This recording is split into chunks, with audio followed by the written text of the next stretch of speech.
On rêve parfois que la vie soit un conte de fées, qu'elle soit extraordinaire, et puis on se casse la gueule.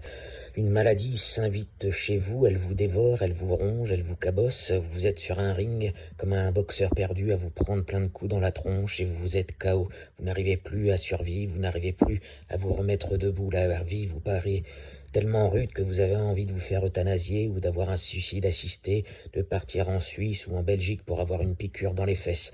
Mais heureusement, parfois, il y a des fées, des déesses, des femmes avec un regard singulier, des femmes qui apportent de la douceur avec leurs textes, avec leurs chansons, avec leur poésie, et elles vous donnent envie de vivre avec leur peinture. Elles essayent de peindre le monde, d'essayer d'analyser les travers de notre société. Elles nous parlent d'aventure, elles nous parlent de poésie, elles nous parlent du regard d'une artiste qui regarde une femme dans un atelier, elle est toute nue, elle est merveilleuse. La vie, c'est quelque chose de réellement mystérieux. Parfois, on est perdu dans une tragédie, on ne sait pas comment faire pour en sortir. Et il ne faut pas hésiter à demander de l'aide, il ne faut pas hésiter à essayer d'être étonnant. Il faut courir après la virtuosité, il faut parfois écouter le silence, prendre le temps de méditer, prendre le temps de se reposer.